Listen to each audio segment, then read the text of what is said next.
네. 네, 저희 캠프 최재형 후보께서 들어오셨나요?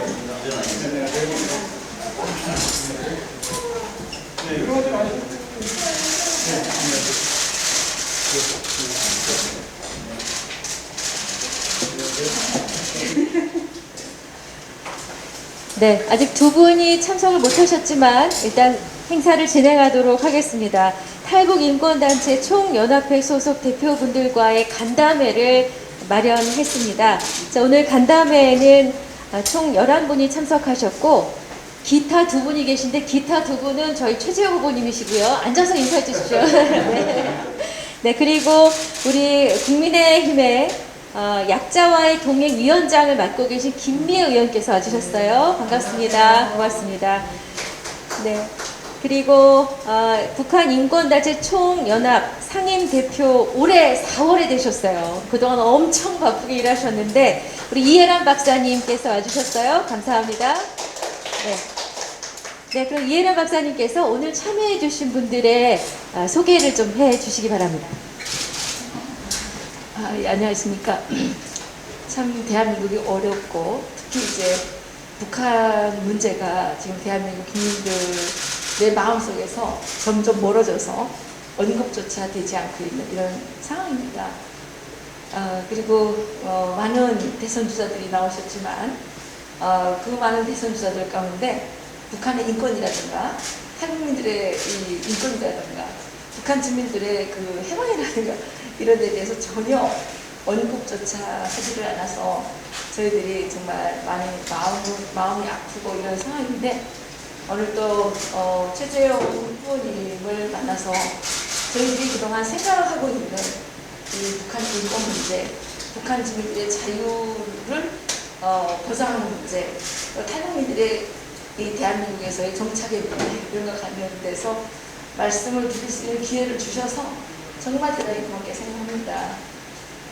오늘의 이 자리가 35,000명 탈북민들에게 희망이 되고 또 2,500만 북한 주민들에게도 앞으로 자유를 누릴 수 있는 그날이 올 수도 있다는 희망의 그 시작이 되는 그런 날이면 좋겠습니다. 오늘 여기 참석하신 분들 제가 좀 소개를 해드리면은 이렇게 소개를 해야 되나요? 이렇게 소개를 해야 되나요?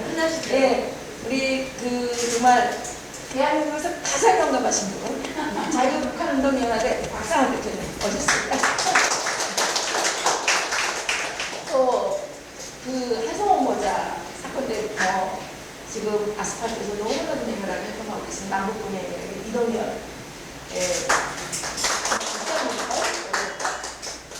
북한민주위원회에서 활동하고 계신 우리 김찬현 씨, 우리 이용길 대표님은 북한에서 군인으로 계시다가 오신 분입니다. 그리고 제 옆에 앉아있는 이분은 정의가 씨인데 짐 로저스 아시죠? 세계적인 투자자 짐 로저스의 짐 로저스 회장님의 안 나오네. 한국 수행 비서를 저희들 아주 영어를 잘하는 우리 정민아 씨 여기 오셨습니다. 네, 여기 유일한 목사님 한 분 오셨는데요. 우리 중영배 목사님 오셨습니다. 그리고 선교사님으로 활동하시는 우리 이소명 선교사님, 그리고 저기 들어오시네요. 예, 우리 세계 북한 탈북민 여성연합의 김희연 대표님 들어오시겠습니다. 예, 여기까지 설명해 드리겠습니다. 예, 대단히 고맙습니다. 예.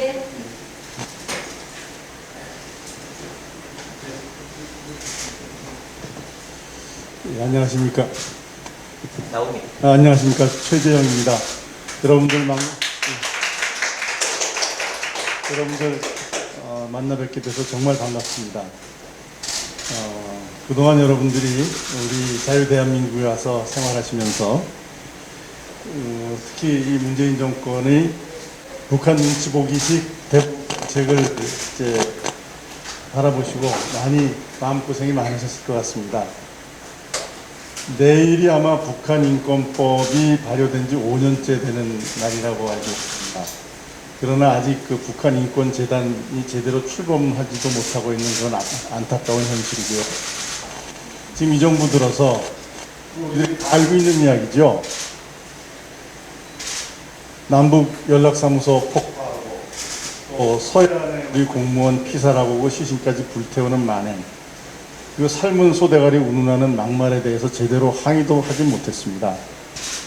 그리고 김여정 한마디에 우리 북한 주민들의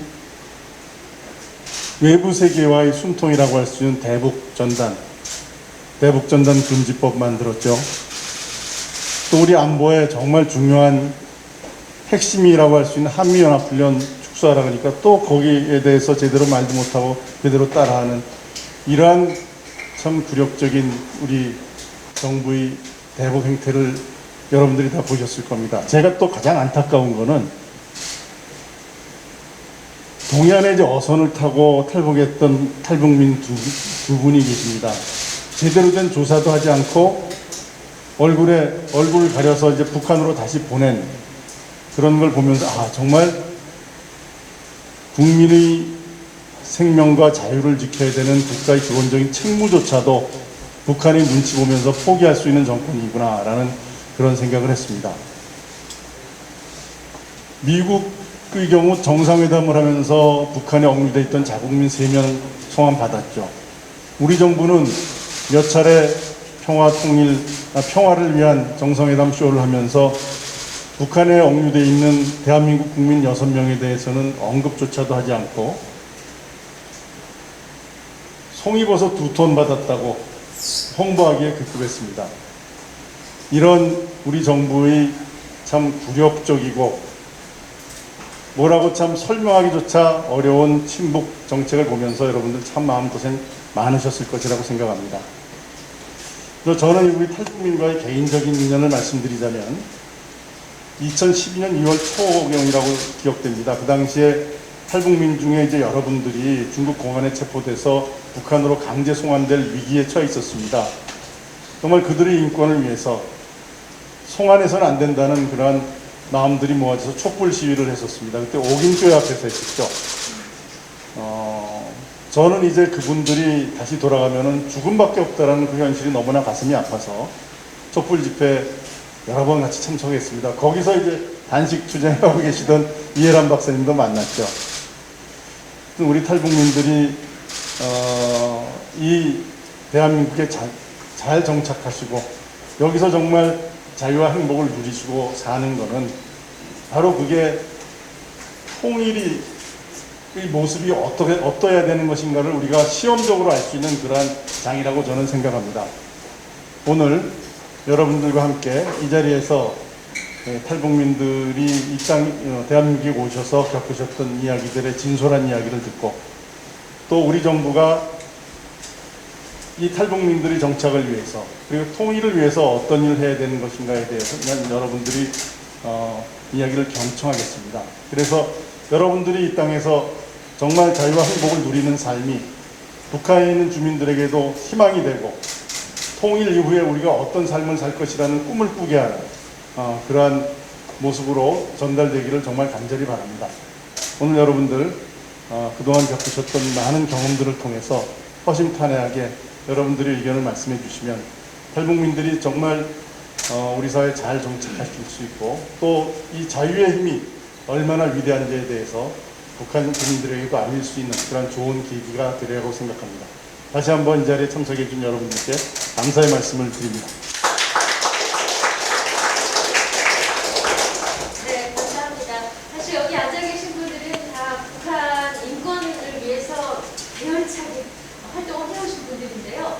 뉴페이스들이 계시기 때문에 아직 언론에 자주 등장하지 않으신 젊은 분들 3분께 먼저 말씀하실 기회를 드리도록 하겠습니다. 네, 일단 우리 후보님께서 앞선에 이제 말씀을 하셨는데요. 저희 청년들이 이제 바라볼 때 그 탈북민 청년 어부 2명 강제 북송한 것에 대해서 사실 좀 의문이 많습니다. 그래서 좀 사실은 좀 억울하기도 했고 진실이 좀 밝혀졌으면 하는 그런 부분들이 있어서 정말 당시 저희들의 그 감정은 어떻게 말로 표현할 수 없을 만큼 정말 너무 안타까웠습니다. 그들이 돌아가면 어떤 죽음을 맞게 될지 저희는 알기 때문에 그래서 이제 후보님께서 대통령으로 당선이 되시면 이 부분에 대해서 좀 진실을 꼭 밝혀주셨으면 하는 그런 마음이 있습니다. 네, 맞습니다. 감사합니다. 자, 이어서 북한 군인이셨죠. 지금 안보강사로서 활약하고 계신 이웅길 씨의 말씀입니다. 안녕하십니까, 이웅길입니다. 안보 강사라고 해도 아마 이 정권 들어서서는 군인 출신들이 안보 강사가 안 되고 있더라고요. 그래가지고 참 북한군을 잘 아는 우리가 와서 만약의 경우를 내봐요. 6.25가 2번 다시 일어나지 말라는 법은 없지 않습니까? 그에 대한 항상 준비를 하고 있어야 되는데 평화다 뭐다 이렇게 얘기하고 항상 그 쇼, 또 쇼. 정말 볼수록 열받고 북한군은 평화회담 하는 당시에도 김대중 대통령 왔을 때도 전 방공호를 팠습니다. 총창을 갈아라고. 적들이 비록 양가죽을 쓰고 오지만 승량의 본성은 변하지 않는다. 우리는 무조건 무력으로 남조선을 해방시켜야 한다. 이 구호를 항상 계속 그냥 이 소리만 하고 살았습니다. 전 후보님이 되신다면 대한민국의 국방력과 저는 최근에 보면 이제 천안함 폭침 그 희생자들과 그 살아 돌아온 그 용사분들하고 같이 국회 앞에서 또 청와대 앞에서도 1인 시위를 같이 했었습니다. 정말 주적인 북한도 패하고 들어와도 패하고 죽은 전사들을 엄청나게 대우를 해줍니다. 공화국 용충과 함께 우리가 이겼다고. 근데 우리는 이기고 돌아온 전투에서 돌아온 유가족과 또 전사한 연평해선 두 용사들도 제대로 처우받지 못하고 있고 또 천안함 용사들도 또 천안함 용사를 비방하는 사람들에 대해서도 그 음모론자들도 제대로 조져버리지 못하는 이런 대한민국이 너무 어처구니 누가 그런 군대에 아들을 내보내고 싶고 나가고 싶겠습니까? 전 이걸 꼭 바꿔주셨으면 좋겠습니다. 그리고 저 미국 가서도 그 얘기를 했지만 탈북민들의 정착이 북한 주민들의 자유와 민주화입니다. 왜? 우리가 잘 살아서 우리는 북한에 있는 가족들하고 1년에 한두 번씩 연락을 하고 돈을 보내줍니다. 물론 없어서 못 보내줄 때도 있지만 내가 좀 덜 먹더라도 보내줍니다. 우리는 못 먹으면 굶어 죽진 않지만 그 사람들은 100만 원이 없으면 1년 먹을 쌀도 없는 사람들입니다. 저는 와이프한테 얘기합니다. 올해는 우리도 먹고 살아야 되는데 우리 셋밖에 없는데 누가 도와줄 때도 없는데 보내지 말자. 좀 아껴. 그래 내가 얘기합니다. 아껴 쓰더라도 보내자. 우리는 굶진 않는다. 우리 식당 뒤져도 밥은 먹는다. 그런데 저기는 우리가 보내는 돈이 없으면 굶어 죽는다. 그래 항상 얘기합니다. 제발 대한민국 대통령이 되셔서 탈북민 3만 5천이 잘 살고 잘 정착하면 이들이 가족이 북한입니다.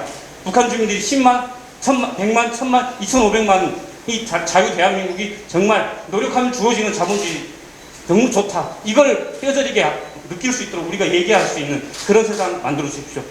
감사합니다. 주찬양 씨께서 말씀하실 텐데요. 북한 민주화운동위원회 미디어 부장을 맡고 계세요. 네. 네, 안녕하십니까, 후보님. 예, 주찬양, 이름이 주찬양인데요. 이제 본명은 원래 아니었습니다. 북에서 9살부터 온 가족이, 저희는 라디오를 들었었는데요.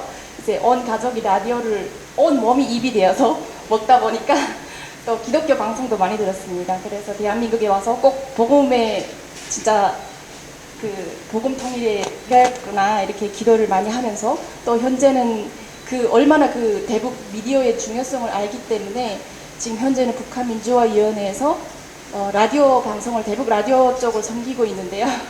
사실 다 사비로 거의 하고 있습니다. 미국에서 혹시 지원해주지 않나 또 신청도 해보고 기다려도 보고 하는데 이제 거의 단체장님들이 다 혼자서 이제 겨우 이제 그 인권 쪽으로 지원이 또 예산이 다 짧기다 보니까 그렇게 되고 있습니다. 그래서 상황이 그렇고요. 이거 대통령 후보님 앞에 있으니까 제가 되게 당당하고 되게 밝은데 떨리네요, 살짝.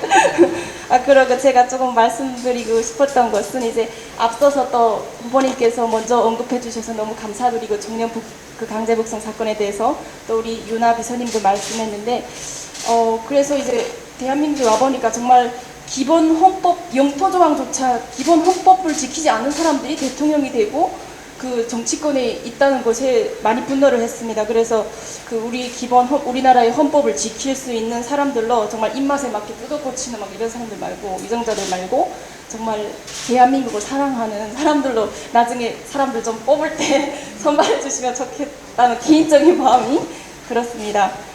그리고 또 저는 이제 91년생입니다. 대한민국에 와서 거의 이제 10년째 정착을 하면서 정말 북한을 보면서 이제 기도하고 하면 너무 이제 마음이 아파가지고 북에서 많은 청년들이 특히 이 정부에 들어서 분노하면서 기도하는 청년들조차 지금 1명, 2명 모여서 일어서고 있습니다. 탈북 청년들이.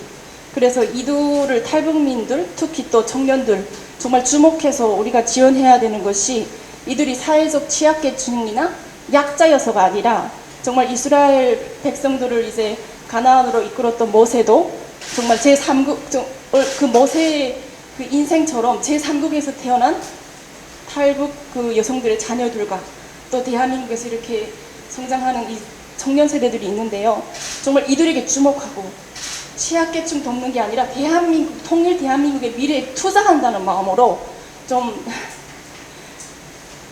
많은 관심과 정말 지원을 해주셨으면 좋겠습니다. 정말 지금 현재 통일부라든가 하나원 그리고 뭐 보건복지부 등에서 의무적으로 이제 맡겨진 것들을 하기는 합니다. 하지만 저는 그런 식이 되어서는 안 된다고 생각합니다. 지금 때가 가까워 왔고 통일이 정말 우리가 생각하거나 전문가들이 분석하는 때보다 더 코앞에 와 있을 수 있습니다. 그렇기 때문에 저희 탈북민들과 또 저희 같은 경우는 그 아픔을, 한 번 더 분단의 아픔을 직통으로 맞은 사람들입니다. 그래서 누구보다 더 통일에 대한 마음이나 자유에 대해서 애통할 수 있습니다. 그래서 좀 많이 주목을 해주시고 국민들의 인식도 많이 개선될 수 있도록 정말 그 북한 땅이 어떠한 다른 나라의 땅이 아니라 강건을 불법을 할 수 있는 곳이 아니라 정말 우리의 미래와 생존이 달린 그런 문제라는 쪽으로 이제 인식 개선이 될 수 있도록 사실 여기에 많은 미디어 또 종사자분들도 와 계신데 저는 대한민국에 와서 대한민국의 많은 국민들이 북한 못지않게 세뇌를 당했구나 라고 생각했습니다. 북한 하면 김정은 생각하고 핵폭탄 생각하면서 되게 그렇게 생각하는데요. 정말 북한 주민들인데 저점하고 탈북민들이 직접 내 고향에 있는 가족과 친척들에게 정말 그 사랑의 마음을 가지고 찾아갈 수 있는 그런 민간 차원의 통일이 될 수 있도록 정말 좌파들에게 휘둘리고 정말 그 정부에 휘둘리는 그런 통일이 아닌 정말 우리의 힘으로 이루는 통일로 갈 수 있도록 많은 쪽 미디어 쪽과 인식 개선에도 후보님께서 당선되시면 관심을 해주셨으면 좋겠습니다. 사실 제 마음만 그런지 모르겠지만 이미 대통령 되셨다고 생각하고 있고 또 탈북민들은 말씀 아까도 드렸다시피 그 북한하고 전화통화를 계속 하지 않습니까? 북한에 있는 많은 주민들이 후보님께 주목하고 있고요. 그러고 실질적으로 또 통화하시던 한 분은 정말 오늘의 전화통화를 직접 하고 싶다고 지지한다고 막 하셨는데 이제 보안상 위험합니다. 나중에 봅시다 이렇게 미뤄졌는데요. 그래서 후보님께서 꼭 대통령 되시도록 저희도 기도 많이 할 테니까요. 많이 함께 해주셨으면 감사합니다.